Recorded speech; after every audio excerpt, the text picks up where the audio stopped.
Baik, Assalamualaikum warahmatullahi wabarakatuh.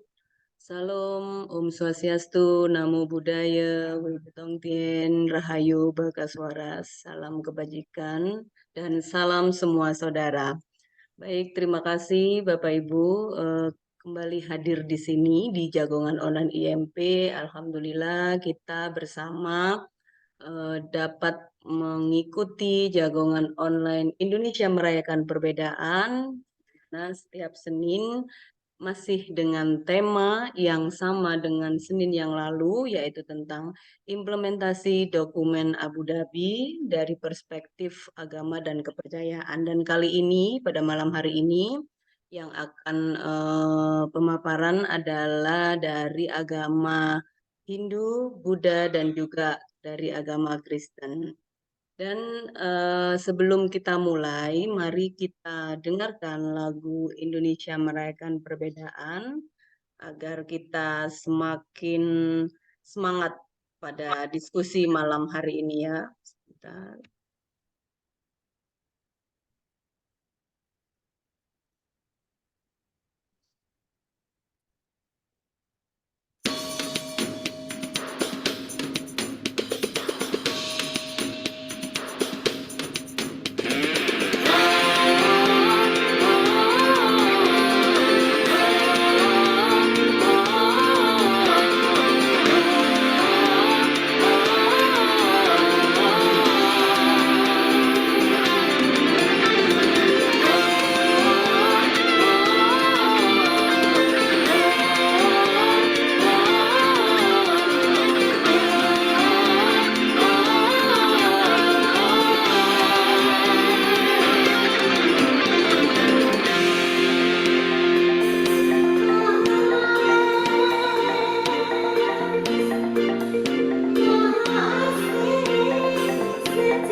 Berbeda di antara kita bukan suatu halangan. Bergandeng tangan, berjalan berdampingan.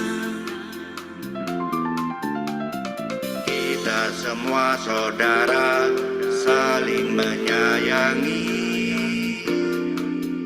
Bertoleransi, saling mengerti, dan saling berbagi. Mari bersatu, mari bersama. kita adalah Bhinneka Tunggal Ika. Tuhan telah ciptakan perbedaan yang semestinya kita rayakan.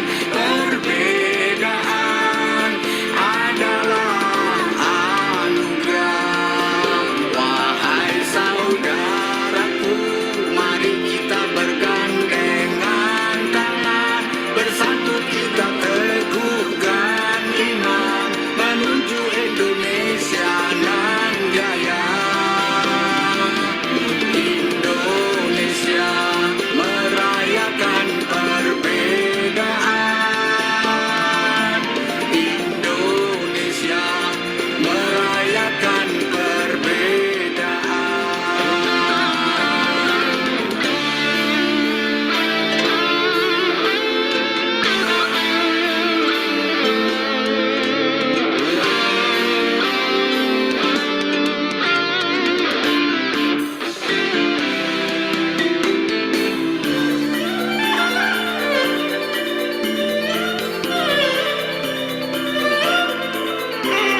itulah tadi lagu IMP Indonesia Merayakan Perbedaan, salam semua saudara.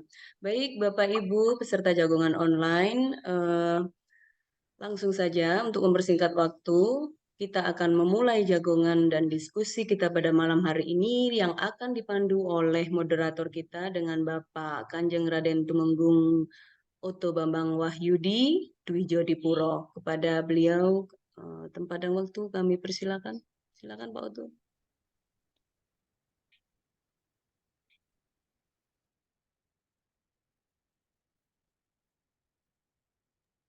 Belum di unmute Pak Oto. Assalamualaikum warahmatullahi wabarakatuh. Om Swastiastu. Waalaikumsalam. warahmatullahi. Salam. Namo Buddhaya. Widek Tongkien. Salam kebajikan. Rahayu. Rahayu. Rahayu. Bapak Ibu sekalian yang saya hormati. Ini merupakan satu episode kita yang ketiga. Yang membahas dokumen Abu Dhabi dari perspektif semua agama dan kepercayaan.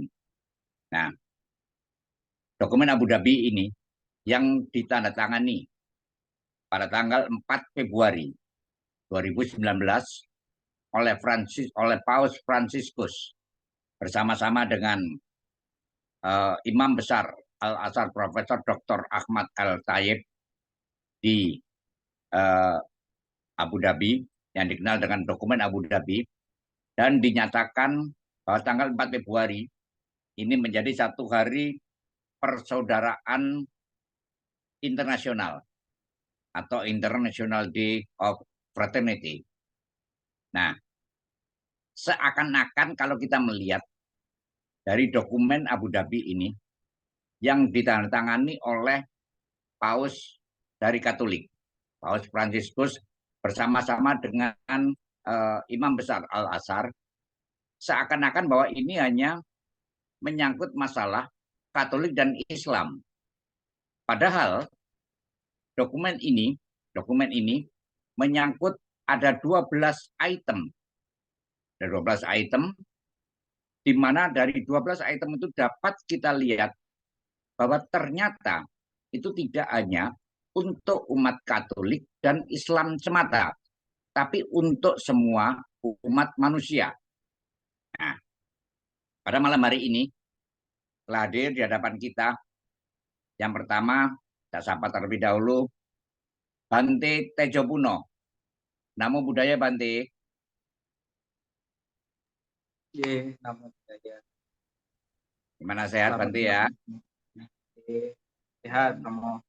Posisi di Banyuwangi atau di mana ini? Saya posisi saat ini ada di Banyuwangi, Romo. Posisinya di Banyuwangi. Sanggaran.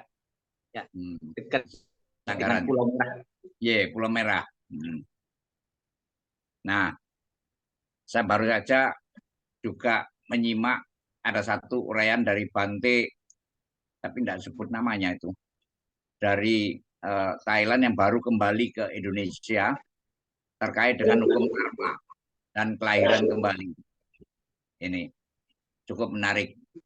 Akan disebutkan kalau umat Buddha tidak mempercayai hukum karma dan kelahiran kembali, maka akan hancurlah agama Buddha. Menurut Bante tersebut. Bantenya juga ganteng seperti saya, Bante. Ini hanya sayangnya perbedaan yang paling mencolok kalau Bante tersebut, kalau saya sudah mempunyai 8 orang cucu, tapi kalau Bante tidak pernah, bahkan tidak mungkin untuk bisa punya cucu, kan begitu Bante ya? Ini. Jangankan cucu, anak aja malam hari ini, anak aja tidak boleh ya? Anak aja tidak punya. Istri kalau adopsi, punya, apalagi anak. Nah, tapi kalau adopsi boleh Bante ya? Banyak juga yang wepang ya. Biasanya ada yang ingin diangkat jadi anak asuh atau anak angkat, itu ada. Tapi ya, sebenarnya ya kehidupan kami menjadi seorang menjadi seorang rohaniawan tidak terikat dengan kehidupan itu. Tapi memang ada juga yang Tapi pada prinsipnya masih diperkenankan ya, Bante ya. Kami sendiri sebenarnya kan sudah keluar dari kehidupan rumah tangga, Romo. Jadi hidupnya juga ditopang oleh umat. Nanti kalau ada yang jadi anak kan jadi kewajiban tanggung jawab juga yang Iya, iya, ya itu. merepotkan. Karena Nah, makan tidurnya juga dikasih umat masalahnya. Kalau begitu punya ya. anak nanti iya. Baik, baik. Mohon maaf ini Bante. Ini Iya. ini sedikit. Kemudian nanti yang kedua ada Profesor Dr. Insinyur Inyoman Sutantre, MSc. Dia adalah seorang dosen dari ITS. Dan yang terakhir nanti ada Profesor Emeritus Simon Filantropa. Nah, ini yang cukup menarik juga. Nah, Bapak Ibu sekalian yang saya hormati, dokumen Abu Dhabi, seperti minggu yang lalu saya katakan, dokumen Abu Dhabi hanya akan bisa menjadi sebuah dokumen semata, hanya menjadi satu tulisan semata yang ditantangani oleh dua orang tokoh. Manakala tidak ada satu implementasi atau ada satu aksi nyata di masyarakat. Nah, ini yang. Nah, sekarang bagaimana? Menurut Bante, ya, terkait dengan implementasi dari dokumen Abu Dhabi dari perspektif agama Buddha itu sendiri. Saya persilakan Bante. Dengan alokasi waktu sekitar 10 menit, Bante. Oke. Terima kasih untuk waktu yang telah diberikan. Salam kita semua bersaudara. Salam Pancasila merdeka.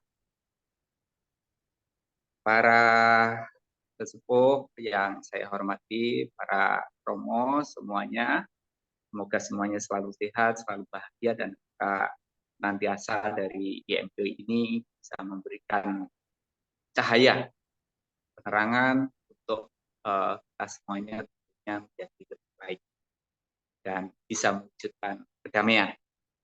Nah, dilihat dari dokumen itu sebenarnya kita harus melihat tolak balik terlebih dahulu ya. Kenapa harus ada dokumen perdamaian atau persaudaraan dunia? Berarti sebelum-sebelumnya tidak damai, sehingga kita memerlukan perjanjian dan kesepakatan bersama yang kemudian ditandatangani untuk supaya kita menjadi damai. Nah, tentu di sini kita harus menyadari sebenarnya bahwa hidup ini tidak pasti, puasa sebagian, tapi kematian itu kan hal yang pasti. Semua orang yang dilahirkan, semua makhluk yang dilahirkan cepat atau lambat pasti akan mengalami kematian. Ya, tidak peduli orang kaya, orang miskin, pasti tua sakit mati juga. Mau menjadi pejabat rakyat jelata juga mengalami tua sakit mati juga. Mau menjadi rohaniawan, umat awam juga tetap mengalami tua sakit mati juga. Mau jadi orang baik dan tidak baik pun juga tetap mengalami hal demikian. Tetapi sebelum saya menyampaikan lebih lanjut, itu ada kata-kata yang pernah kita sampaikan bahwa kata-kata itu akan menjadi indah apabila diucapkan oleh orang yang melaksanakannya. Tetapi kata-kata indah tidak akan menjadi indah apabila diucapkan oleh orang yang tidak melaksanakannya. Yang artinya sebelum kita itu mengajak, mendidik, membimbing orang lain, sepatutnya kita mengarahkan, mendidik, membimbing diri kita sendiri. Sehingga kata-kata kita akan menjadi indah ketika kita mengucapkannya karena kita sendiri telah mempraktekkan, kita sendiri telah melaksanakan. Nah, dilihat dari kehidupan yang memang kita inginkan, bahwa kita tinggal di dunia ini ingin menciptakan surga di dunia seperti halnya di alam surga yang damai, yang bahagia. Dan tidak damainya dunia kita ya sesungguhnya karena ulah-ulah kita semua yang ada tinggalnya di dunia ini. Menjadi damai juga karena partisipasi semuanya untuk mau menyadari, memulai mewujudkan kedamaian itu dari dirinya masing-masing. Maka karena itulah sepatutnya untuk kita mengarahkan apa yang telah kita yakini itu ke dalam diri masing-masing sebelum kita mengarahkan kepada orang lain untuk mengajak melakukannya. Jadi kita menjadi suri toladan bagi orang-orang lain supaya bisa melakukan kalau memang apa yang kita lakukan itu mengarah kepada kedamaian, mengarah kepada kebahagiaan. Tapi dikala kita itu mengajak, tapi kita sendiri tidak melakukan, itu hanya kata-kata indah, tapi tidak menjadi indah karena dirinya sendiri tidak mempraktekkan, tidak melaksanakan. Nah, maka dari apa yang tadi Romo itu sampaikan tentang hukum karma ya. Hukum karma itu adalah hukum perbuatan. Orang yakin tidak yakin itulah yang terjadi. Di mana ada sebab, maka menimbulkan akibat. Di mana ada akibat, pasti diawali dengan sebab. Itu yang disebut dengan hukum sebab dan akibat, atau orang mengatakan hukum karma atau tabur tuai. Kalau sudah nabur, pasti akan menuai. Menuai apa yang dia tabur. Kalau misalnya menabur hal yang buruk, ya dia akan menuai hal-hal yang buruk juga. Tapi kalau dia menabur hal yang baik, dia akan menuai juga hal yang baik. Menanam kebajikan akan memetik kebahagiaan, menabur keburukan, dia akan memetik penderitaan. Itu adalah hukum sebab dan akibat. Nah, kalau kita ingin damai, ya kita harus tahu apa yang menjadi penyebab supaya kita menjadi damai. Kalau terjadi ketidakdamaian, kita juga harus melihat apa yang menyebabkan ketidakdamaian itu. Nah, kalau tadi kita menyinggung sedikit tentang hukum perbuatan yang dilakukan melalui pikiran, ucapan, dan perilaku. Ya kalau mungkin hanya mikir buruk aja sih tidak berdampak parah. Tapi kalau sudah mikir buruk kemudian diucapkan atau dilakukan, atau lebih parah daripada itu untuk saat ini dibantu dengan kemajuan teknologi, mikir buruk, ngomong buruk, atau berperilaku buruk, atau ngetik yang buruk-buruk. Kita secara otomatis telah menabur kebencian di dalam media itu. Sehingga kalau orang-orang terprovokasi, begitu banyaknya orang yang akhirnya timbul kebencian. Dan itu akan membuat awalnya yang tidak damai hanya dirinya sendiri, karena disampaikan, dituliskan, orang-orang menjadi terprovokasi, orang-orang akhirnya terkontaminasi oleh kebencian, sehingga orang-orang sama-sama banyak yang membenci, gitu kan. Karena yang kita lihat dari orang yang sadar dengan orang yang tidak sadar, orang yang tidak sadar itu lebih banyak daripada orang yang sadar, sehingga begitu dipublikasikan tentang kebencian, begitu banyaknya orang yang akhirnya terkontaminasi oleh kebencian itu. Dan ini sangat membahayakan sekali untuk kedamaian yang ingin kita ciptakan bersama. Nah, sepatutnya kalau kita sudah timbul kebencian, itu diobati dirinya sendiri. Jangan malah disampaikan melalui ucapan atau melalui tindakan atau melalui media sosial. Ya, misalnya si A membenci si B. Sudah membenci si B, dirinya sendiri sudah menderita karena kebencian, dia tidak puas. Menahan diri tidak bisa, mengendalikan diri tidak bisa, akhirnya diungkapkan dalam kata-kata. Orang yang diperlakukan dengan penuh kebencian tentu juga tidak mau. Dia akan membalas, membenci. Dan terjadilah hukum sebab dan akibat juga, di mana kalau kebencian dibalas dengan kebencian, itu tidak akan pernah selesai, itu tidak akan pernah berakhir. Tetapi kalau misalnya si B ini penuh dengan kesadaran, walaupun dibenci, mungkin dia tidak membalas membenci. Dia bisa memaafkan, dia bisa membalas dengan cinta kasih karena dia memiliki kuncinya. Kuncinya sadar dan sabar. Begitu sadar, sabar, dia memiliki kebijaksanaan untuk menyelesaikan masalah itu, yaitu dengan tidak membalas dengan kebencian, tetapi bisa memaafkan dan juga membalas dengan cinta kasih. Nah, ini akan menyelesaikan permasalahan masalah kebencian yang membuat dunia ini menjadi tidak damai. Coba kalau sudah kebencian itu menyebar melalui berbagai macam media, akhirnya banyak orang-orang yang terprovokasi, terkontaminasi, membenci si B. Bisa saja si B ini akhirnya stres, depresi karena Di mana-mana orang membicarakan tentang kejelekannya atau sama-sama membenci dirinya. Nah, memang kalau terjadi hal demikian, yang harus kita sadari, si B tidak akan pernah menerima perlakuan seperti itu kalau awalnya dia tidak pernah menanam. Karena dia pernah menanam, maka cepat atau lambat dia akan memetik apa yang dia tanam. Walaupun mungkin dia sudah lupa. Kita merasa selama ini saya tidak pernah berbuat buruk kok. Saya ini tidak pernah berbuat jahat. Dia mengingatnya seperti itu. Tapi harus diingat bahwa seseorang yang melakukan keburukan, kalau ingat, dia akan menyesal. Menimbulkan penyesalan yang luar biasa di dalam dirinya sehingga ingin segera melupakan perbuatan buruk, perbuatan jahat yang pernah dia lakukan. Cuma permasalahannya, dia lupa atau tidak lupa tentang perbuatan yang pernah dia perbuat, dia tetap akan menerima akibatnya itu. Perbuatannya itu mengikuti bagaikan bayang yang maka karena itulah langkah di dalam ajaran Buddha ini untuk semuanya memiliki pengendalian di dalam pikiran, ucapan, dan perilakunya. Memiliki hiri, rasa malu berbuat jahat, dan juga takut dengan akibatnya.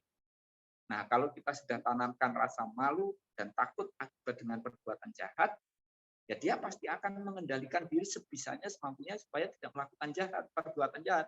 Walaupun melakukan seperti apapun, dia tidak akan membalas dengan keburukan. Dan saya rasa kalau ada orang-orang yang seperti itu, walaupun dihina, dicela, dimaki, dia tetap menjadi orang yang baik, tetap bisa memaafkan, itu baru saya katakan sebagai seorang yang penakluk atau pahlawan yang sesungguhnya, yang bisa mengalahkan, menaklukkan dirinya sendiri. Nah, kalau kita kaitkan dengan hukum 4 kebenaran mulia, jadi selain kita meyakini hukum karma, kita meyakini ada 4 kebenaran mulia.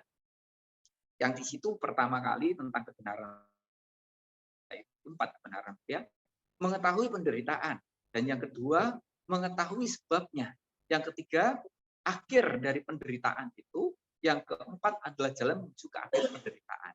Nah, kita ingin mengakhiri pertikaian, mengakhiri penderitaan. Tapi kita tidak akan bisa mengakhiri penderitaan itu, pertikaian itu, ketidakdamaian itu, kalau kita tidak mengetahui permasalahannya, akar permasalahannya. Jadi seorang dokter pun dia tidak akan bisa menyembuhkan penyakit kalau dia tidak mengetahui penyakitnya dan apa yang menyebabkan dia sakit.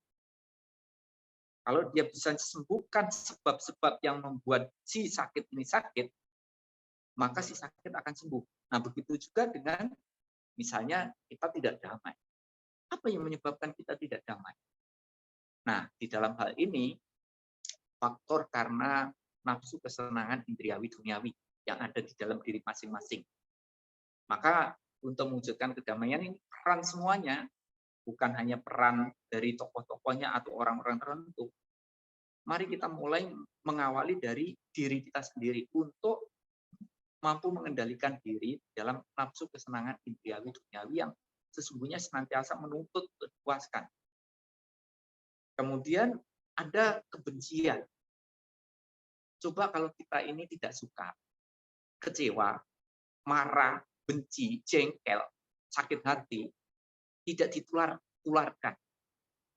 Cukup di dalam diri sendiri saja. Berusaha diatasi oleh dirinya sendiri.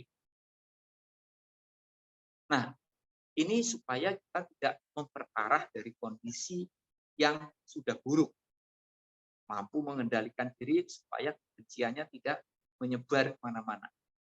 Makanya dalam hal ini dikatakan bahwa sungguh indah, sungguh bahagia apabila hidup tanpa kebencian. Di antara orang-orang yang hidup dengan penuh kebencian, kita hidup bahagia tanpa kebencian. Kita sama-sama orang yang sudah lahir yang cepat atau lambat mengalami kematian. Kapanpun bisa terjadi pada diri kita. Dan sebelum itu terjadi, mari kita gunakan, manfaatkan bukan untuk menanamkan kebencian, bukan mencari kepuasan nafsu indriawi duniawi, tapi mari kita menjadi orang yang berguna, bermanfaat, yang senantiasa menebarkan welas asih. Sehingga di sini kita menjadi orang yang tidak membahayakan bagi orang lain, tidak membahayakan bagi kehidupan makhluk hidup yang lain. yang sama-sama mengalami penderitaan. Nah, kemudian faktor yang berikutnya karena faktor keserakahan. Di mana-mana terjadi pertikaian, perselisihan, sampai terjadi perang besar. Ya karena faktornya karena kebencian juga, karena keserakahan juga.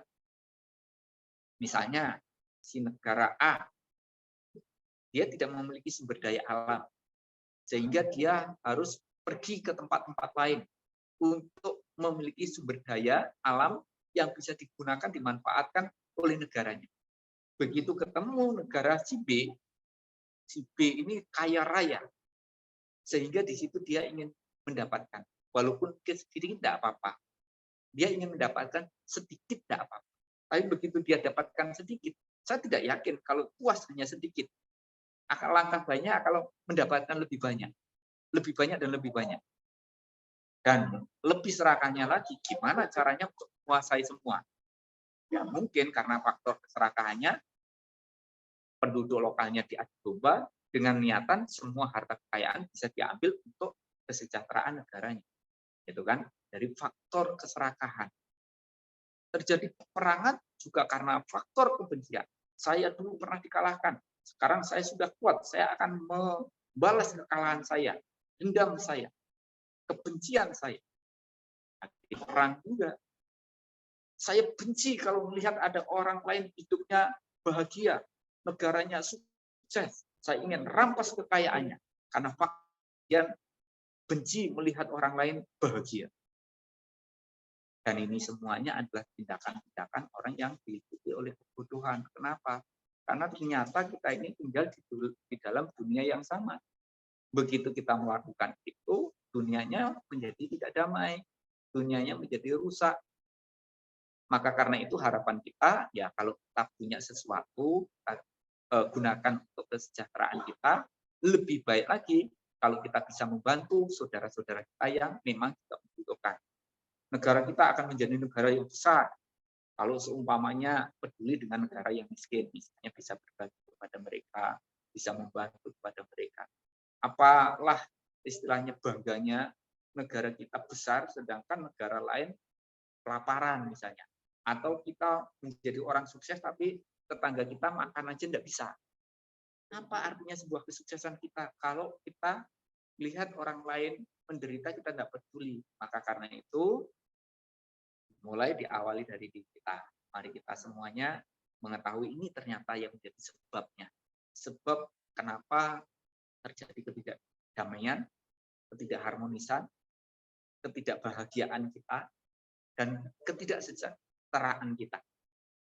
Begitu kita sudah mengetahui ini, bagaimana mengatasinya? Bagaimana mengakhirinya? Kita kikis ini. Bagaimana mengatasi kebencian? Bagaimana mengatasi keserakahan dan juga kebodohan.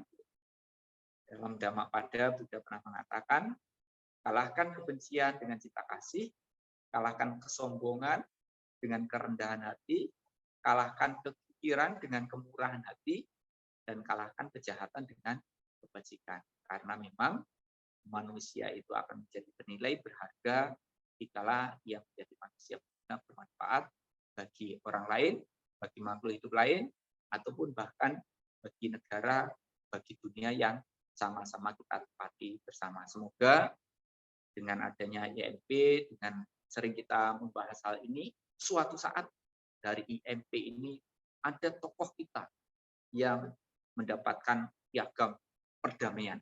Karena telah terus menyebarkan kedamaian yang dimulai diciptakan dari dirinya sendiri, dari keluarga, dari lingkungan di mana dia tinggal, bagi negaranya, dan bahkan bagi dunia. Ini yang sedikit kami sampaikan. Sekali lagi, terima kasih. Semoga kita semuanya selalu sehat, selalu berbahagia. Dan ada satu syair yang saya akhiri untuk menyampaikan apa yang saya ucapkan. Banyak orang tidak sadar, karena perselisihan kita akan binasa.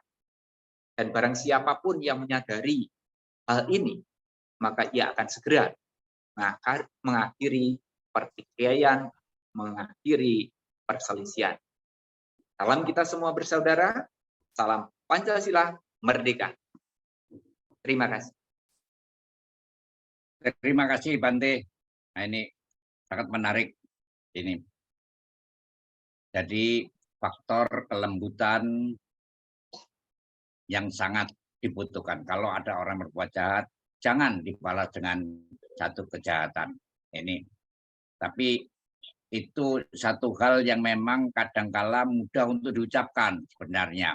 Tapi sulit juga untuk dilaksanakan. Sehingga ada satu istilah hutang nyawa, bayar nyawa. Nah, itu loh. Ini yang menyebabkan satu dendam. Ini yang apalagi ada beberapa budaya-budaya kita yang juga masih tetap mempertahankan itu. Baik, Bapak Ibu sekalian yang saya hormati. Berikutnya saya akan, sebelum saya mengarah nanti kepada para penanggap, ini saya akan mencoba saya akan memanggil Bapak Nyoman Sutantre. Om Swastiastu, Pak Tantre. Nah, ini memang seperti apa tadi yang saya katakan kepada Bante sebagai di dalam satu prolog, bahwa dokumen Abu Dhabi ini hanya sekedar satu dokumen. Manakala, dengan satu catatan, manakala tidak dilakukan satu implementasi atau aksi nyata di masyarakat. Permasalahannya apa? Permasalahannya karena memang kalau kita lihat orang perlindungan seperti satu contohnya perlindungan tempat-tempat ibadah yang telah dicanangkan di dalam dokumen Abu Dhabi. Tapi kenyataan realitas terjadi di daerah Bogor, pelarangan tempat ibadah, kemudian juga di daerah Sintang, kemudian di daerah-daerah yang lain. Banyak beberapa daerah-daerah ini. Bahkan dari kepercayaan sendiri juga ada pasewakan atau sanggar kita yang dibakar. Nah, apakah hal ini penyebabnya karena kekurang tahuan kita atau karena memang satu keyakinan yang sangat fanatik bahwa semuanya ini harus homogen. Nah, ini yang semua harus homogen. Ini yang tidak ada satu perbedaan, tapi homogenitas yang ditamakan. Bagaimana menurut Pak Tantre kaitannya dengan perspektif dari agama Hindu terhadap kaitannya dengan dokumen Abu Dhabi ini? Monggo. Baik, Pak Oto, bisa share screen, Pak Oto? Silakan, Pak. Sudah kelihatan, Pak Oto? Belum, baru starting, Pak. Nah, sudah, Pak.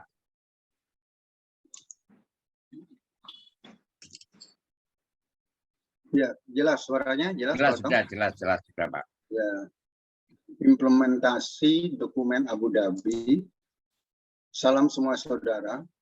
Isinya kalau kita lihat, Pak Oto, secara 12 poin dari dokumen Abu Dhabi itu ada beberapa hal yang kalau kita bisa lihat itu adalah pertama itu menyarankan atau sebagai dorongan untuk terjadinya persaudaraan internal dalam agama kita sendiri.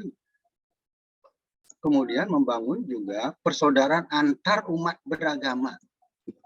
Itu sangat ditekankan di sana bagaimana membangun persaudaraan antar umat beragama dari 12 poin itu. Kemudian juga membangun persaudaraan global atau persaudaraan semesta. Itu gambar-gambar persaudaraan global gitu. Kemudian ini juga di Belgia, ini persaudaraan global. Inilah sebetulnya isinya. Setelah itu berjalan, maka akan terjadilah perdamaian dunia. Ini yang diharapkan dalam dokumen Abu Dhabi itu. Sebelum ada dokumen Abu Dhabi, itu juga pada abad ke-19. Ini seorang tokoh Wiwekananda, ini tokoh Hindu muda, itu dalam konvensi parlemen-parlemen dunia, itu agama-agama dunia, di Chicago 1893, itu membawa pesan perdamaian. Itu landasannya adalah berdasarkan prinsip luhur yang ada di dalam agama Hindu. Itu tatwamasi. Kita semua sama. Kita semua sama.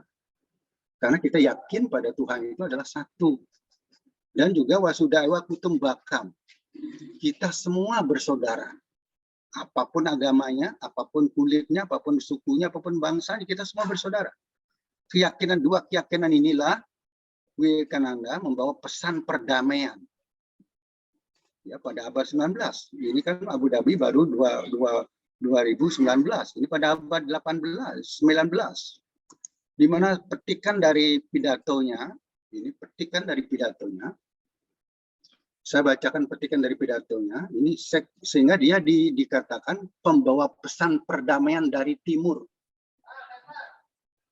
Pidatonya, petikannya adalah sektarianisme, kekerasan pikiran yang menyebabkan fanatisme sudah terlalu lama mencekam bumi yang indah ini. Fanatisme telah memenuhi bumi dengan kekerasan, membanjirinya dengan darah, menghancurkan peradaban, dan membawa kesengsaraan bagi banyak bangsa. Kemudian ditekankan, kalau saja tidak ada fanatisme, maka masyarakat manusia akan jauh lebih maju daripada sekarang. Maka diharapkan keadaan ini haruslah berakhir.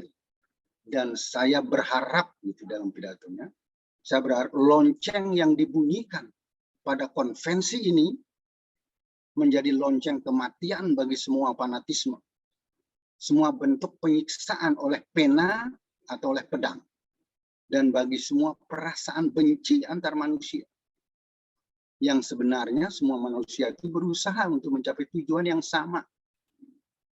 Jadi ini sudah dari awal, mulai tahun 1893 sudah terjadi seperti ini. Dan terjadinya dokumen Abu Dhabi, saya pikirkan itu adalah karena belum berhasilnya membangun moral, karakter luhur umat manusia. Sehingga masih terjadi kekerasan, konflik, bahkan perang. Dan perang itu sering bertopengkan agama. Maka dari itulah mendorong terjadinya dokumen Abu Dhabi ini yang ditandatangani oleh Paus Fransiskus dan Syekh Ahmad Al-Tayyi ini pada 4 Februari 2019. Dan dokumen Abu Dhabi ini, saya tidak akan bacakan detail 12-nya itu adalah berisi 12 butir yang menekankan bahwa peran agama-agama dunia ini dalam membangun persaudaraan semesta atau persaudaraan global dan perdamaian dunia. Itu ditekankan untuk itu. Tidak peduli agama apa, walaupun hanya agama Katolik dan Islam yang menandatangani itu, tapi untuk semua agama. Diartikan peran bagi semua agama dalam membangun persaudaraan global dan perdamaian dunia. 12 butir dokumen Abu Dhabi ini saya tidak akan bacakan. Ini yang 1, 2, 3. Ini adalah memberi dukungan untuk terjadinya persaudaraan. Ini berbicara tentang persaudaraan manusia. Bukan persaudaraan satu agama. Manusia, apapun agamanya. Untuk perdamaian dunia dan hidup bersama. Kalau kita lihat, itu dari 1, 2, 3 itu. Dan kemudian hak sama setiap individu. Dan itu sehingga dokumen Abu Dhabi itu adalah tentang persaudaraan. Persaudaraan global dan perdamaian dunia. Begitu juga yang 4, 5, 6 masih juga berbicara tentang perdamaian. Ini perlu diadanya dialog antar agama, dialog antar unsur agama, dan perlindungan tempat-tempat ibadah. Karena kita mempunyai hak yang sama. Tidak ada mayoritas dan minoritas, tidak ada yang kecil dan yang besar. Kita punya hak yang sama. Ya, sehingga disinilah terjadi keinginan, dukungan untuk membentuk persaudaraan global antar umat manusia. Begitu juga 7, 8 ini juga meyakini bahwa terorisme itu adalah musuh dunia. Ya, musuh dunia. Dan ini juga tetap persaudaraan. Kalau kita menghilangkan terorisme itu, kita harus bersatu, bersama-sama, bersaudara. Kemudian yang terakhir 10, 11, 12 ini terkait dengan hak orang tua, hak ibu, dan hak anak ini. Sehingga semuanya berkait dengan manusia. Persaudaraan manusia, persaudaraan dunia, perdamaian dunia, semua terkait dengan itu. Sehingga nilai luhur yang terkandung dalam dua hal itu adalah seruan dari suami Wiwekananda dan juga dokumen Abu Dhabi, itu adalah membangun nilai-nilai luhur, yaitu persaudaraan internal di dalam agama itu sendiri. Karena dalam agama itu sendiri terjadi perselisihan, konflik segala macam ada. Itu didukung dari Wiwekananda dan juga dokumen Abu Dhabi mengharapkan terjadinya persaudaraan internal dan juga persaudaraan antar umat beragama, dan kemudian persaudaraan semesta atau persaudaraan global dan perdamaian dunia. Inilah yang diharapkan. Isinya di dokumen Abu Dhabi ini membangun kesadaran bahwa kita diciptakan oleh Tuhan yang esa. Sebetulnya kalau sudah dilihat apa yang tersirat di dalamnya itu dari Wiwekananda dan juga Abu Dhabi itu, kita harus yakin bahwa kita diciptakan oleh Tuhan yang esa. Sehingga kita adalah satu, kita adalah bersaudara. Tapi Tuhan yang esa itu diberikan nama yang berbeda-beda. Kalau kita sudah yakin itu, maka kita yakin bahwa kita adalah bersaudara. Kalau tidak yakin itu, dokumen apapun kita tanda-tangani tidak akan terjadi. Perdamaian dunia dan persaudaraan global. Persaudaraan dan perdamaian dan keselamatan umat manusia sesuai dengan ajaran ini.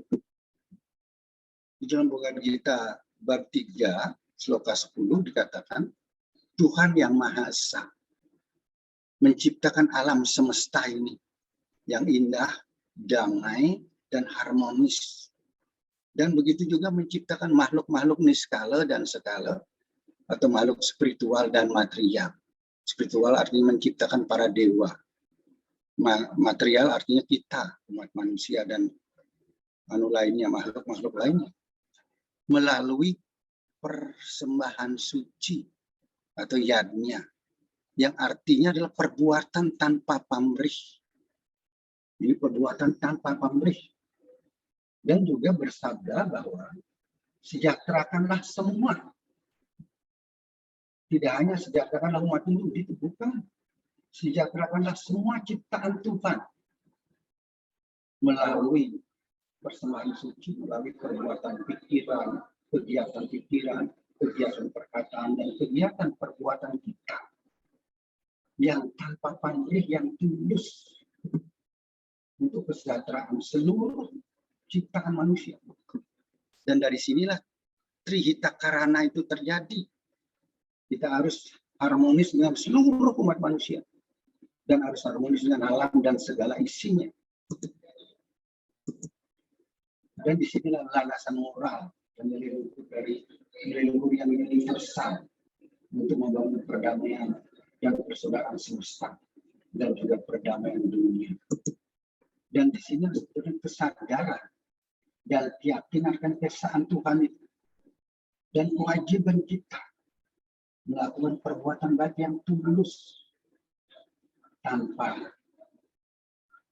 kepentingan apa-apa. Ini adalah untuk kesejahteraan seluruhnya, semua ciptaan Tuhan. Dan berikutnya juga yang terkait dengan kebersamaan dan persatuan. Dan di sini juga dikatakan dalam Weda juga dikatakan, wahai umat manusia, bukan wahai umat ini, wahai umat manusia, persatuanlah yang menyatukan para dewa. Para dewa itu adalah artinya adalah makhluk-makhluk spiritual. Aku memberikan yang sama kepadamu, sehingga engkau mampu menciptakan persatuan dan kebersamaan. Dan di sini kegiatan ini menunjukkan kebersamaan. Ini bersama memuja Tuhan yang satu. Ini dasar kesadaran dan keyakinan akan kesamaan umat manusia. Dari sinilah keluarnya tatwamasi bahwa kita sama. Dan kewajiban luhur itu membangun persatuan dan kebersamaan semua umat manusia dan semua ciptaan Tuhan. Dan di sini juga ajaran Weda mengatakan bahwa persatuan dan kebersamaan juga dikatakan, wahai umat manusia, kembali lagi, wahai umat manusia, semoga Anda berpikir bersama-sama.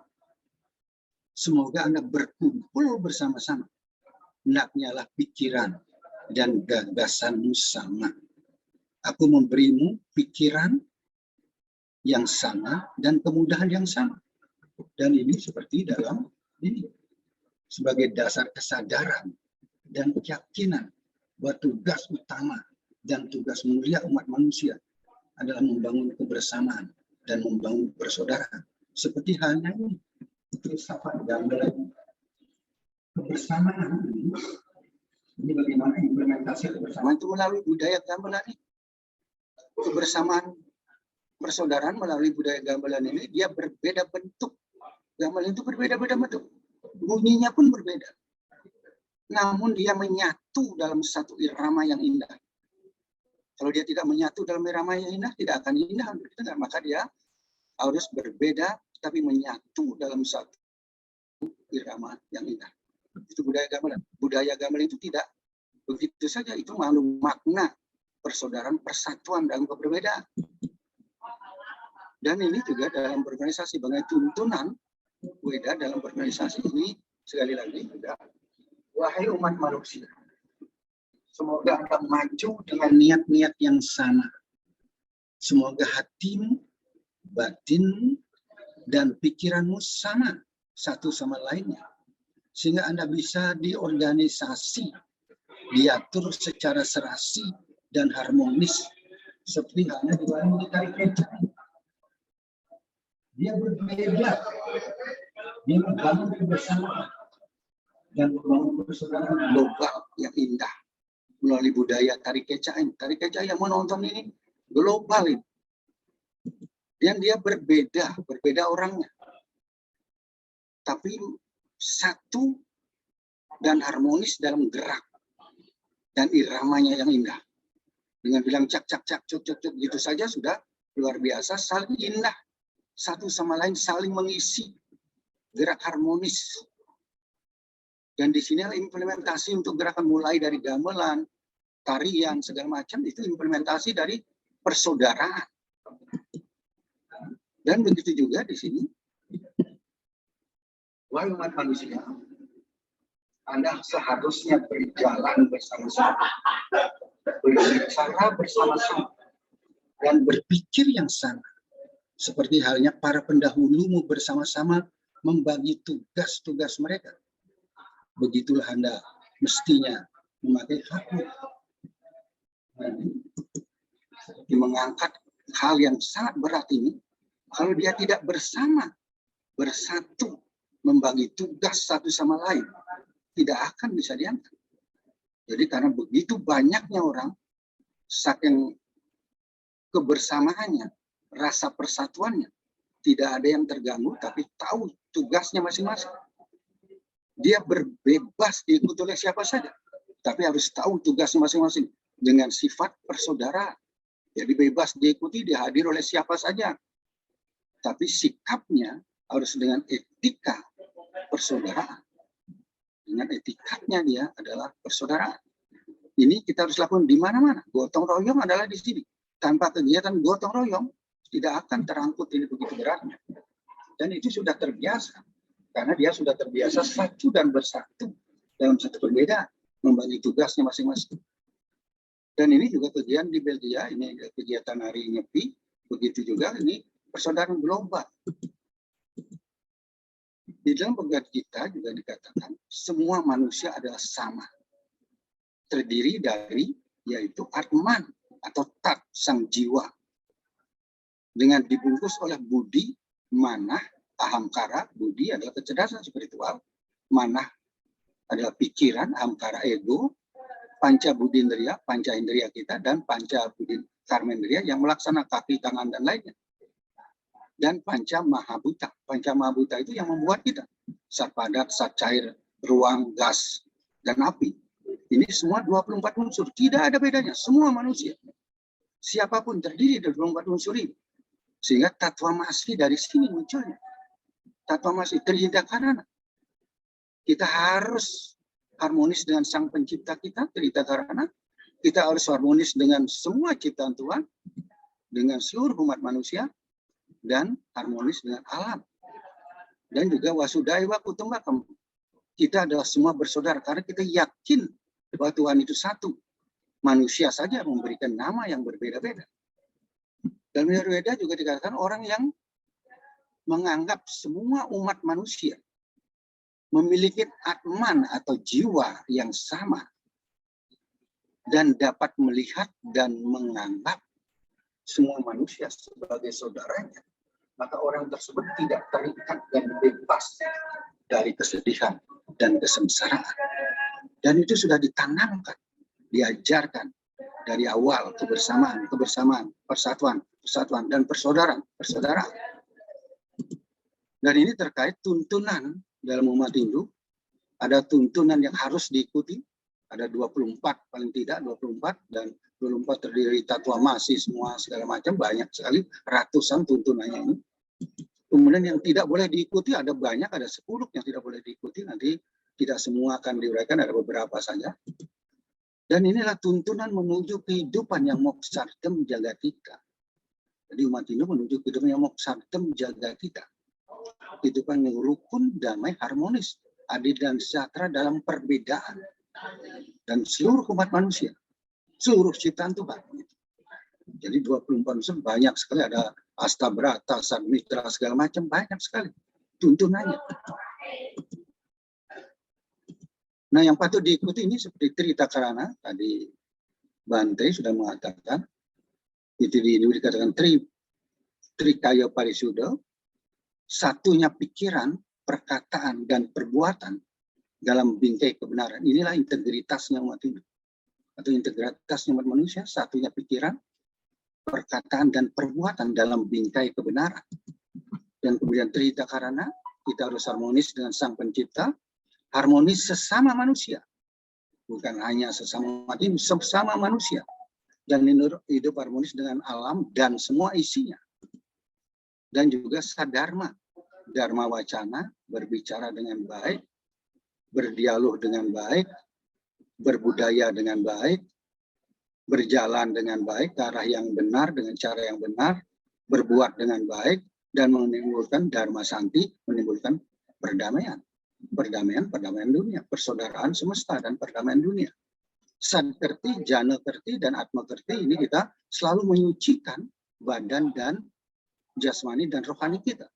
Dan juga buana kerti ini kata kita menjaga kebersihan alam kita, menjaga kebersihan laut segara, jangan membuang, dan juga danu kerti, menjaga sungai kita bersih, jangan membuang kotoran ke sana, jangan membuang sampah ke sana, juga danunya, sungainya, dan juga wana kerti juga menjaga pohon-pohon atau menjaga hutan, ya, jangan dipotong saja hutannya. Itu sadkerti, tugas kita untuk menjaga. Di sanalah keluarnya Trihita Karana itu.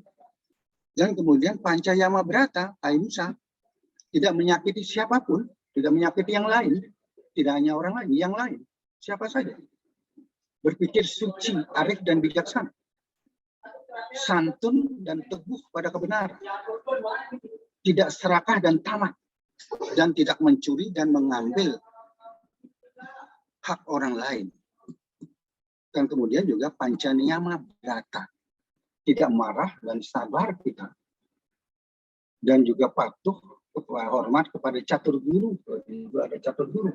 Guru Rupaka adalah dia orang tua kita, dan guru di sekolah, pemerintahan seperti guru Wisesa, dan juga rohaniawan. Kemudian Sauca ini suci dan bersih lahir batin. Selalu kita menunjukkan membersihkan lahir batin. Dan juga mengendalikan makanan. Makanan pun kita harus kendalikan. Makanan yang membuat kita serakah, membuat kita malas, dan membuat kita berbuat baik. Tidak mengabaikan kewajiban. Kewajiban kita untuk melaksanakan tugas dengan tanpa pamrih. Itu harus kita lakukan. Etika yang perlu diikuti, dasar dharma. Bekerja dengan bijak, dengan cerdas, dengan tulus, dan mudah untuk memaafkan, dapat mengendalikan hawa nafsu, tidak mencuri atau mengambil hak orang lain, menjaga kebersihan, kesucian, lahir dan batin, dapat mengendalikan keinginan, berani membela kebenaran, kemudian sanggup diajar dan belajar yang baik dan yang benar, santun teguh menegakkan kebenaran, dapat mengendalikan kemarahan. Semua itu adalah yang patut kita lakukan, mengendalikan seluruh indera kita. Itu mengendalikan telinga, mengendalikan alat peraga, mengendalikan penciuman, mengendalikan penglihatan, mulut, tangan, mengendalikan pantat juga dikendalikan, pantat, lidah, kaki, dan alat kelamin semua harus dikendalikan. Dan ini gambaran daripada bekerja secara tulus, dan juga ini gambaran dari persaudaraan global kita. Dan ini yang tidak boleh dilakukan diantaranya Sabtu Tumira sombong, mabuk kita, mabuk dengan kecantikan, mabuk dengan harta, mabuk kekayaan, mabuk karena pintar gitu, karena merasa pintar itu mabuk dia, mabuk karena keturunan, mabuk karena merasa remaja gitu, mabuk karena minuman keras dan narkoba, kemudian mabuk kesombongan karena keberanian dan kekuasaan. Itu tidak boleh kita lakukan itu. Dan tidak boleh merusak milik orang lain.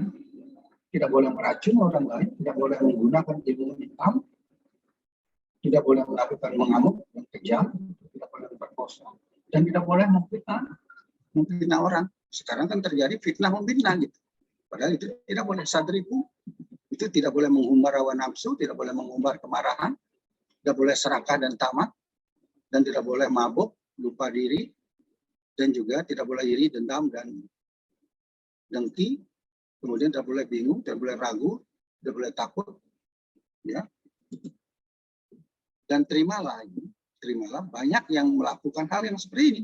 Dan sebetulnya yang tidak boleh berburuk sangka, tidak boleh berburuk sangka. Berkata kasar dan bohong tidak boleh.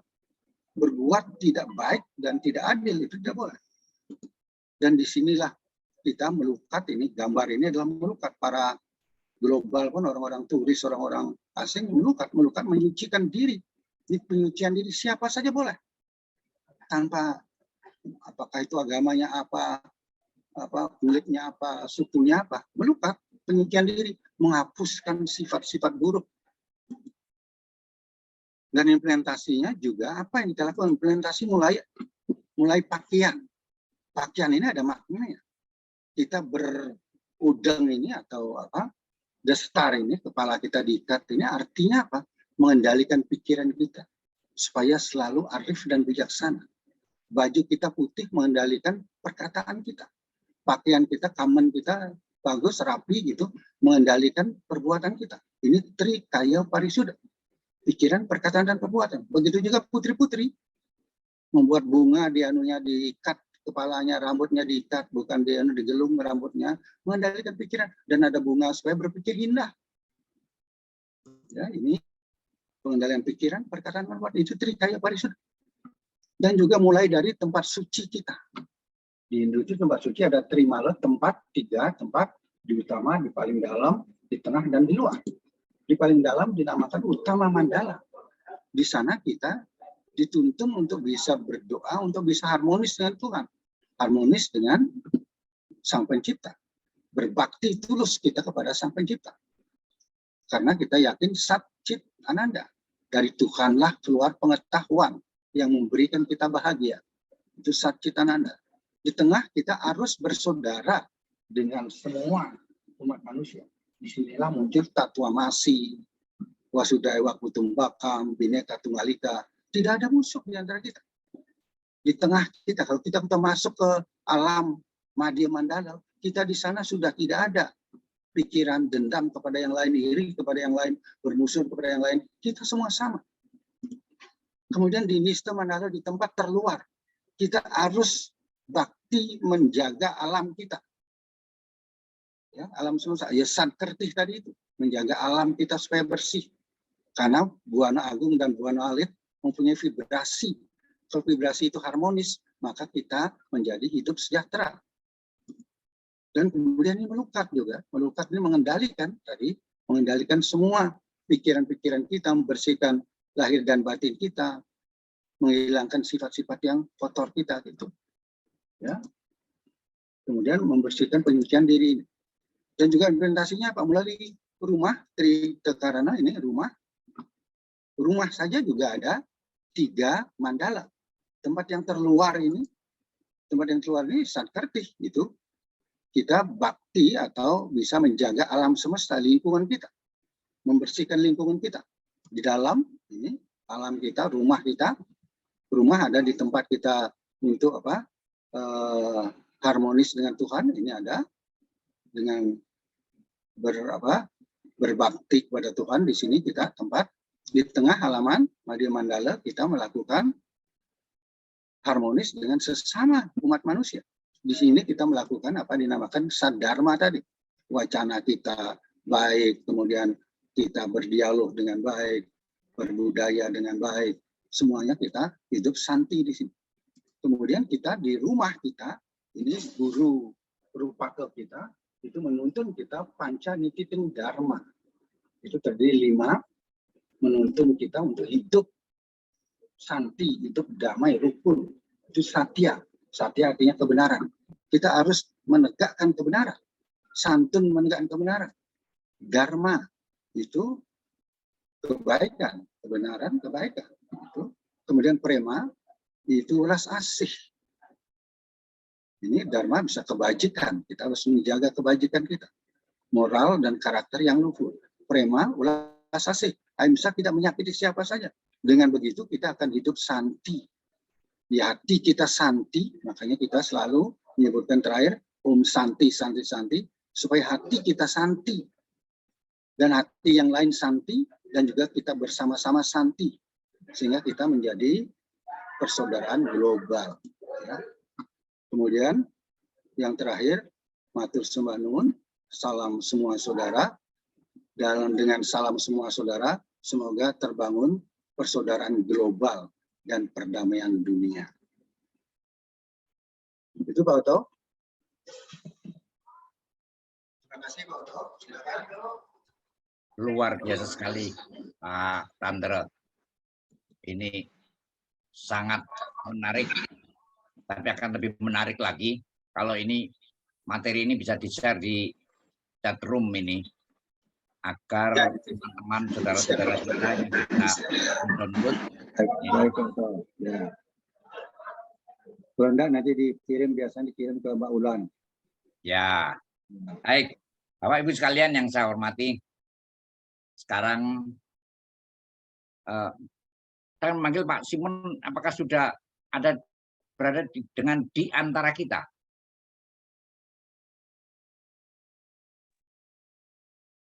Pak Oto, Pak Simon belum bisa buka Zoom-nya, jadi beliau Baik, bisa ya. join. Kalau begitu saya akan menuju pada yang pertama dari Pak Sutarman terlebih dahulu. Pak Sutarman Irvani. Assalamualaikum Pak. Waalaikumsalam warahmatullahi wabarakatuh. Nah, ini menarik dari dua uraian dari agama Hindu dan agama Buddha. Nah ini. Kemudian kaitan dengan agama Islam ini sebenarnya kalau kita lihat jangan lagi persaudaraan antar agama dan kepercayaan. Internal di dalam satu agama saja juga, pada saat ini implementasinya juga sulit. Orang yang tidak sama dengan kita dianggapnya kafir. Sehingga terjadilah satu intoleransi. Nah ini, kalau sudah intoleransi akhirnya menjadi pada satu radikal dan akhirnya menuju satu perubahan-perubahan yang sangat radikal. Bagaimana menurut Pak Irvani? Oke, Pak Oto. Assalamualaikum warahmatullahi wabarakatuh. Salam kebajikan, salam sejahtera, Om Swastiastu, Shalom, dan Rahayu.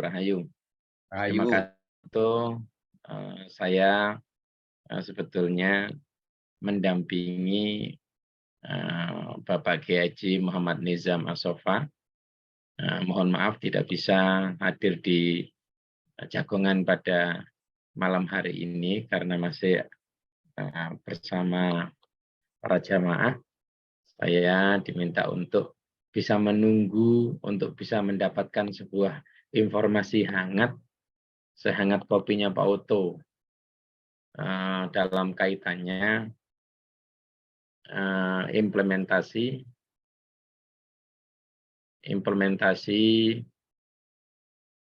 naskah Abu Dhabi atau yang kita sebut dengan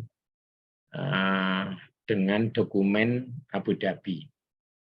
Sangat menarik ketika dokumen ini ditandatangani oleh atau diwakili oleh dua tokoh besar, yaitu tokoh dari agama Katolik dan tokoh dari agama Islam, yang Islam diwakili oleh Syekh Ahmad At-Thayyib, yaitu Grand Syekh Al-Azhar, serta yang berikutnya diwakili oleh Paus Franciscus.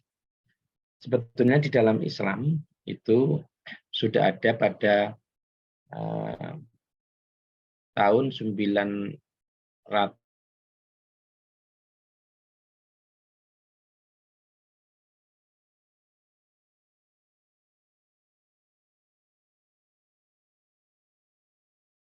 prototipe budaya masyarakat, atau kita sebut dengan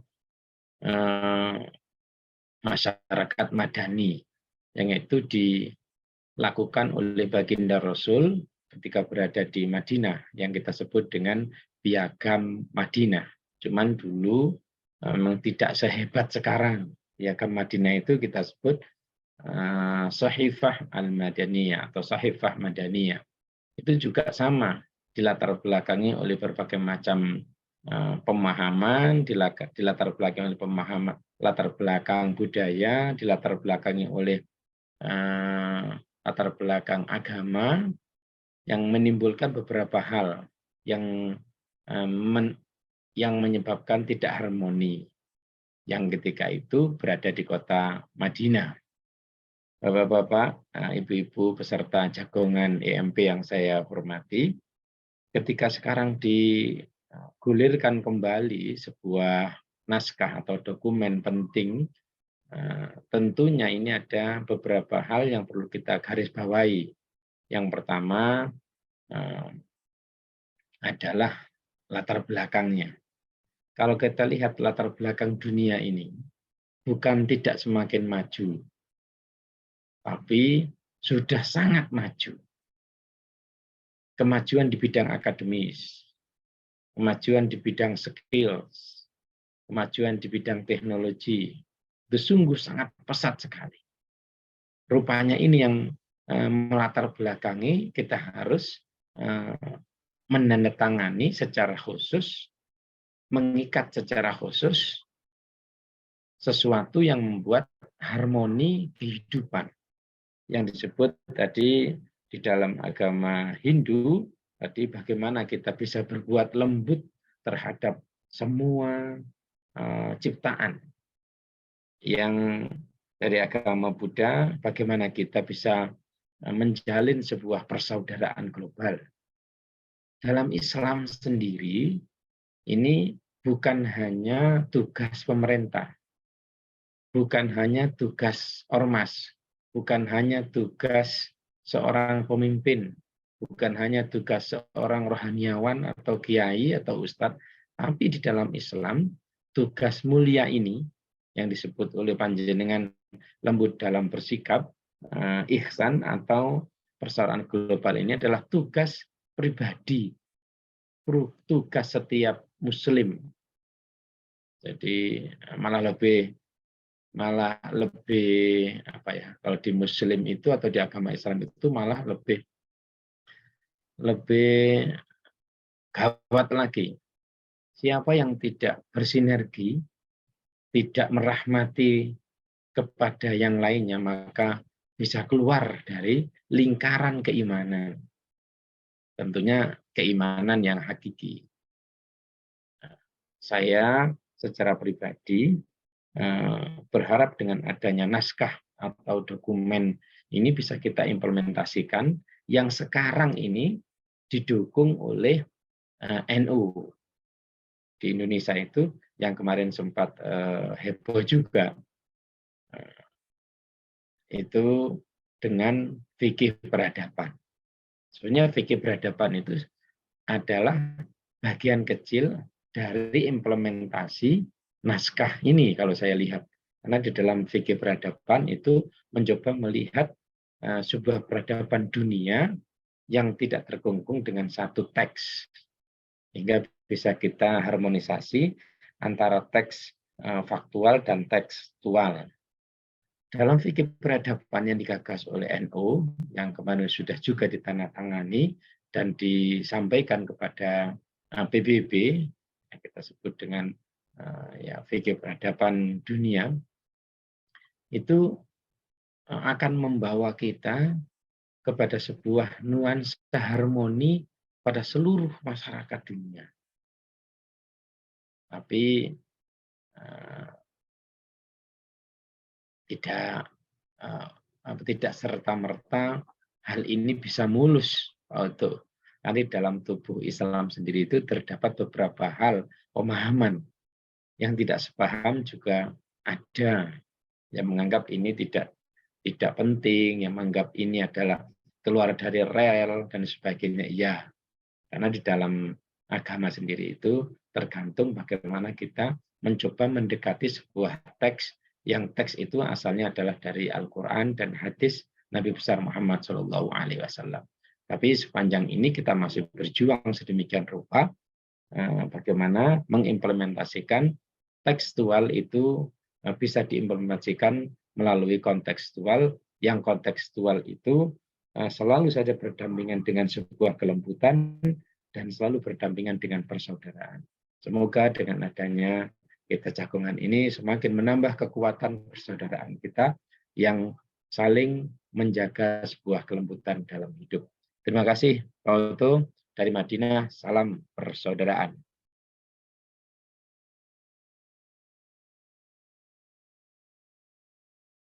Ampun Pak Oto. Pak,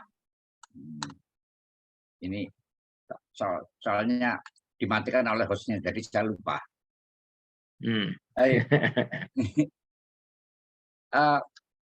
Luar biasa Pak Sutarman. Jadi memang kalau dahulu ada istilah manusia yang selaras, serasi, dan seimbang. Ini ternyata kalau di dalam ajaran Hindu adalah satu-satunya perkataan antara perkataan, pikiran, dan hati yang sama. Jadi kalau di dalam satu ilmu pengetahuan yang disebut dengan open mind, open mouth, and open heart.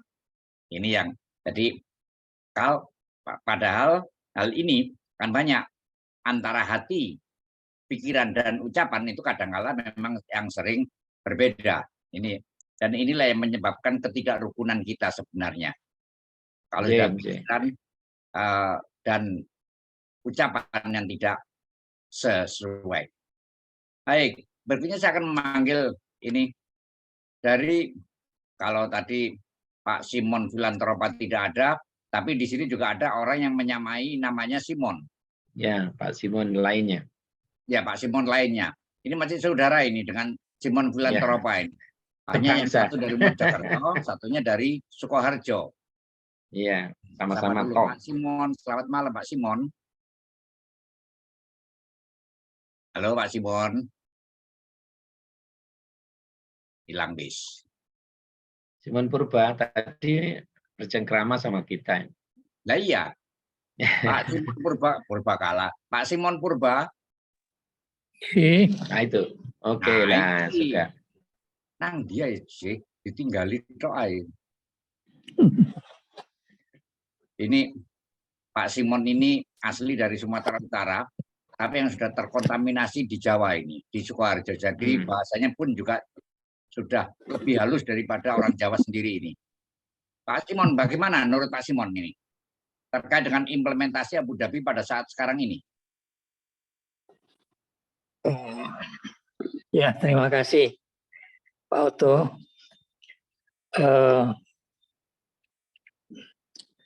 Sebetulnya menurut saya hal itu bukan sekedar tapi untuk lebih mengingatkan, artinya meningkatkan kesadaran kita akan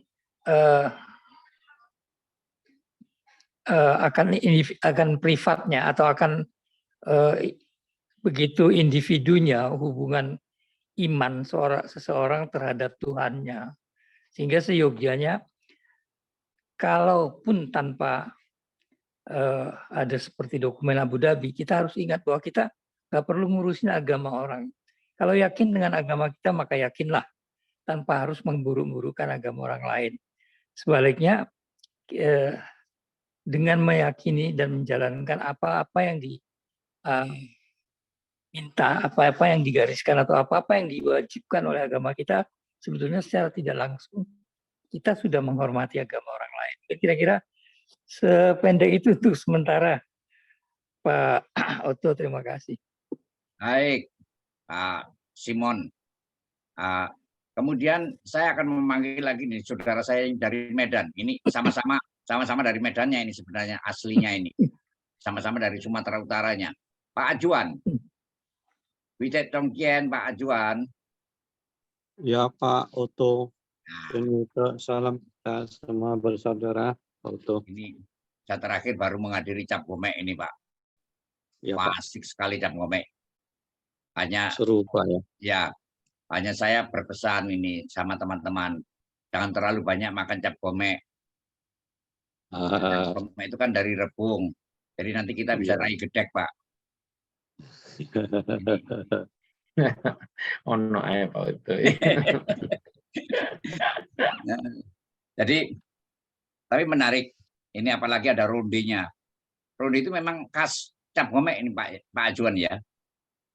Ya, sebetulnya ronde itu bukan untuk Cap Gomek, tapi di hari Gentarohaninya 22 Desember. Tapi kemudian banyak digunakan di event-event berkumpul bersama. Itu kan lambang daripada kenyal dan berkumpul bersama, begitu Pak. Oh begitu ya. Tapi sekarang diklaim ronde yang terkenal malah ronde dari Malang, malahan sekarang ini. Oh, berarti ada enak gitu lah. Iya, betul ya itu. Apalagi kalau sudah musim dingin-dingin, aduh sudah seperti malam ini minuman saya bandrek Pak, supaya hangat ini dengan jahe merah. Iya, cocok itu Pak. Dan biar Pak Sutarman biar kepingin Pak. Ada bandrek. Di sini dingin Pak Otto. Siapa? Nah ya itu cocoknya bandrek itu wis. Nah, ini di sini pakai jaket segala. Baik, Pak Ajuan, ini secara dari Konghucu ini sampai seberapa jauh ini implementasi yang sudah dilakukan oleh teman-teman atau saudara-saudara kita yang dari umat Konghucu terkait dengan dokumen Abu Dhabi ini? Ya, ini menarik Pak Otto. Jadi dokumen Abu Dhabi ini adalah tentang persaudaraan, tentang kesetaraan, tentang gender, dan juga perlindungan terhadap anak-anak. Kemudian jangan berstandar ganda, jadi istilahnya tidak munafik, kepada diri sendiri bebas, kepada orang lain peraturannya diterapkan sekencang-kencangnya. Ya memang ini merupakan suatu tantangan bagi kita semua, khususnya juga umat Konghucu, untuk mengimplementasinya di dalam kehidupan sehari-hari. Memang di dalam agama Konghucu sendiri, sebetulnya dokumen Abu Dhabi ini bukan hal yang baru. Karena sejak waktu Nabi masih hidup, beliau sudah menerapkannya. Dan itu juga tertulis di dalam kitab kesusilaan, di mana merupakan cita-cita beliau untuk mendamaikan dunia, mensejahterakan rakyat, orang tua, duda, janda semua terlindungi, terawat, orang tua yang sudah bujur juga mendapat perawatan, anak-anak terlindungi, dan para pemuda mendapat kesempatan untuk bekerja, dan kemudian perempuan juga mendapatkan tempat untuk pulang ke rumah, dan itu keamanan di setiap daerah itu terjamin, tidak terjadi tindakan kriminal ataupun pencurian dan lainnya.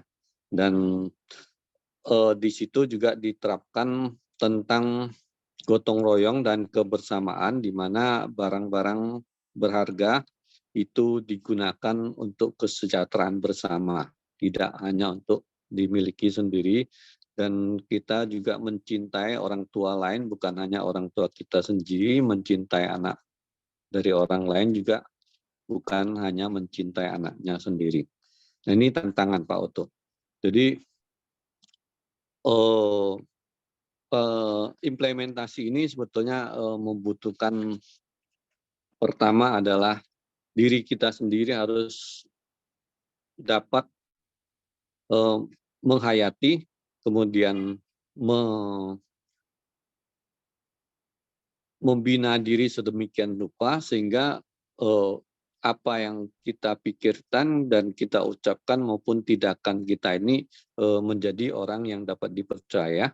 Kemudian kita terhadap orang lain itu susila, punya sopan santun, dan menghormati orang-orang tua, kemudian juga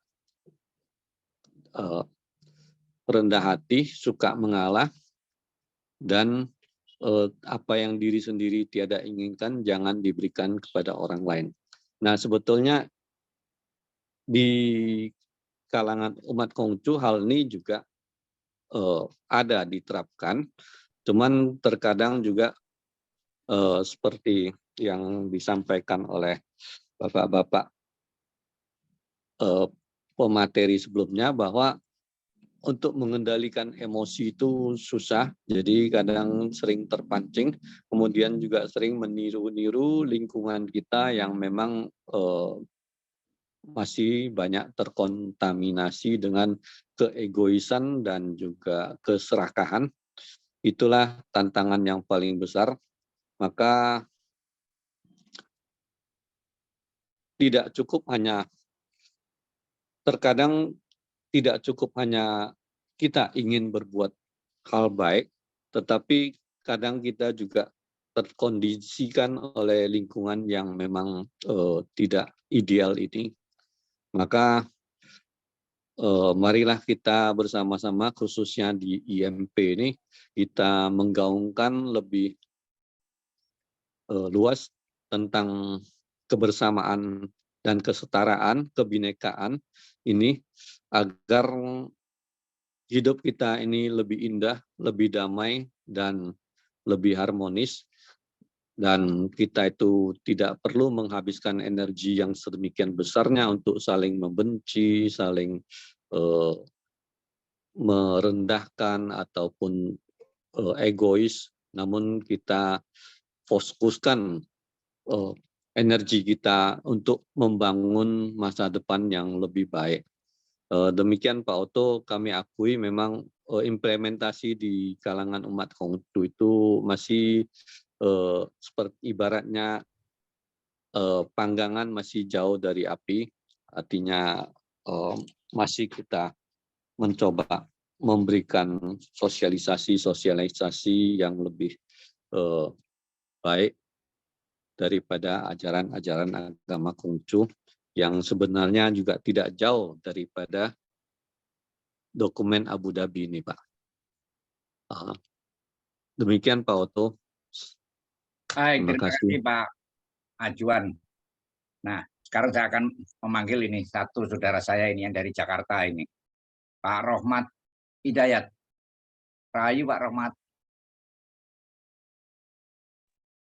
Ya, rahayu Pak Oto. Nah, ini saya ingin menanyakan ini satu hal yang sebenarnya menjadi satu polemik bagi kita.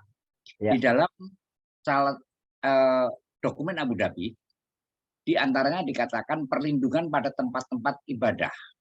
Nah, padahal banyak tempat-tempat ibadah yang dibangun ini juga banyak mendapatkan penolakan. Kalau kita lihat,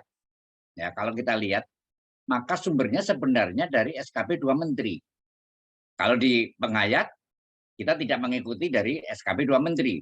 Ya. Tapi kita mengikuti peraturan bersama Menteri Pendidikan dan Mendagri 43 dan 41. Ini ya. Nah, pertanyaan saya ini, bagaimana menurut pendapat Pak Rohmat terkait dengan pendirian tempat ibadah, perlindungan tempat-tempat ibadah ini. Gimana Pak Rohmat? Terima kasih. Kalau pendapat saya ya, kalau untuk mendirikan tempat ibadah itu ya, itu kan merupakan suatu hak daripada agama, di mana agama itu kan perlu tempat khusus lah, tempat ibadah, di mana tempat ibadah itu memang sangat diperlukan. Jadi kenapa harus dilarang kan gitu. Yang terpenting setelah kita meningkatkan suatu kesadaran dan pemahaman mengenai kepentingan kebersamaan dan persaudaraan, ya itu nggak jadi masalah. Harusnya itu dilindungi lah, ya sesuai dengan sekarang udah peraturan kita itu bahwa pendirian tempat ibadah itu kan ada undang-undangnya, dan juga yang mana pernah kejadian juga ya bagi penghayat kepercayaan di saat mendirikan suatu bangunan pasewakan saja, itu memang peraturannya harus ada tanda tangan di masyarakat sekitar berapa yang ditentukan. Setelah itu baru kita mendapatkan izin gitu. Ya seharusnya nggak mesti seperti itu pun. Ya kalau menurut pendapat saya seharusnya tidak ada lagi ada larangan-larangan lah dalam mendirikan tempat ibadah untuk semua agama dan penghayat kepercayaan. Seperti itu aja Pak. Oke. Artinya bahwa Pak Rohmat juga setuju ya kalau seandainya SKP 2 Menteri itu dicabut ya? Ya. Nah, saya sendiri juga cenderung begitu. Ini yang menarik sebenarnya. Karena seperti di Bogor, kemudian di Sintang, dan lain sebagainya, bahkan di Jawa Timur pun juga ada buah gereja yang terpaksa harus direlokasi ini. Karena ditolak oleh warga, padahal udah selesai. Nah kan menarik ini sebenarnya. Ya. Baik, Bapak Ibu sekalian yang saya hormati, dengan tidak terasa waktu kita ini sudah kurang dari 10 menit, maka saya akan meminta ke satu closing statement. Yang pertama dari Pak Sutandra terlebih dahulu. Ya, persilakan Pak Tandra.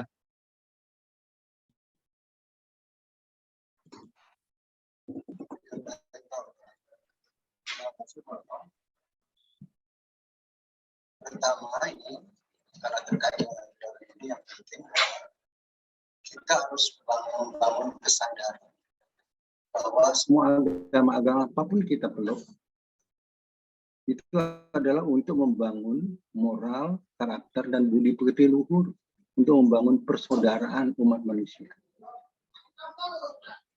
Dan yang kedua, kita patut sadari bahwa kita beragama adalah dituntun untuk kita bisa membangun kesejahteraan diri kita dan kesejahteraan orang lain. Itu yang sangat penting. Dan yang ketiga, mari kita bersama kembangkan IMP ini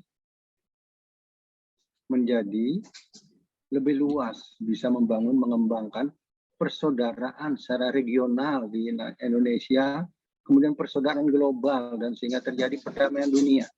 Itu yang diharapkan, 3 hal itu Pak. Terima kasih Pak. Terima kasih Pak Sutandra. Berikutnya saya mohon dari Bante. Closing statement Bante. Nggih, matur nuwun, terima kasih.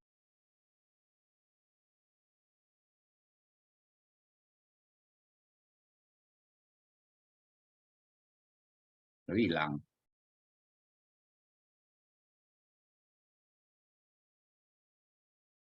Ya, terima kasih untuk waktu yang telah diberikan untuk closing. Jadi ada teori, ada praktek, ada hasil. Kita ingin damai, kita ingin bahagia, kita ingin sejahtera. Untuk mencapai itu perlu praktek. Tapi prakteknya juga harus teori yang benar. Teori yang benar tanpa dipraktekkan maka tidak ada hasil. Supaya ada hasil, kita harus ada teori yang benar untuk kita praktekkan. Jadi 3 hal ini saling berkaitan, saling berhubungan. Teori yang benar praktek sesuai dengan teori yang benar, maka hasilnya pasti kedamaian, kebahagiaan, dan juga kesejahteraan. Nah, kita semuanya ingin mencapai kesampurnaan.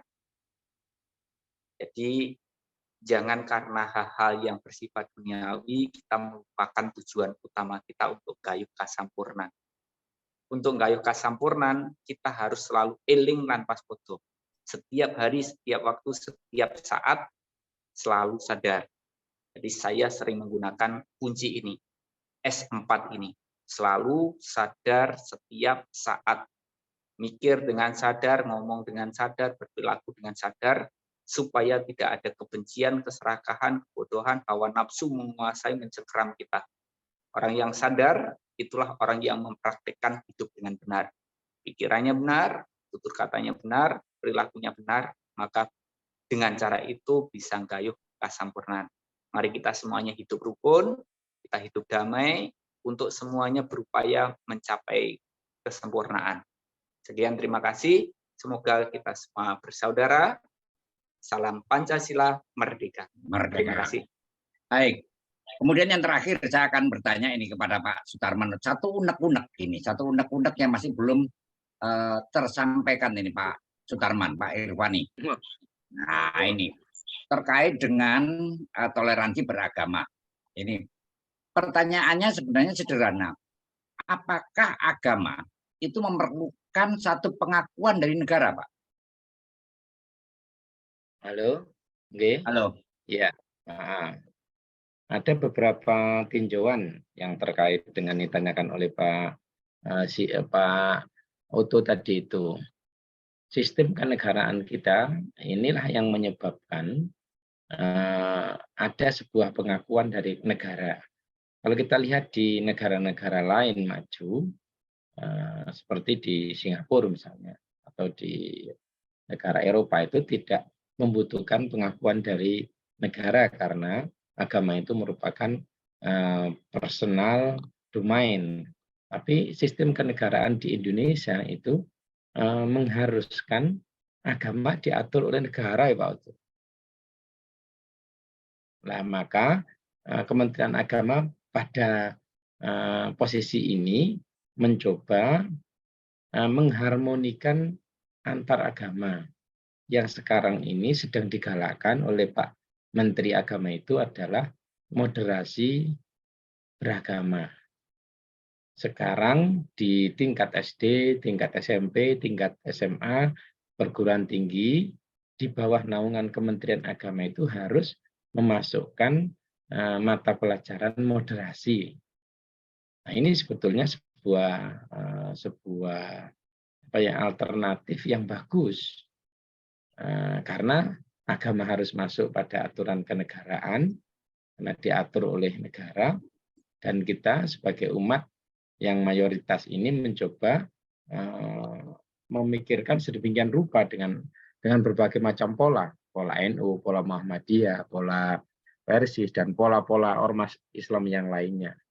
Dan didukung oleh Kementerian Agama yang memberikan fasilitas sekarang moderasi beragama. Begitu Pak Oto.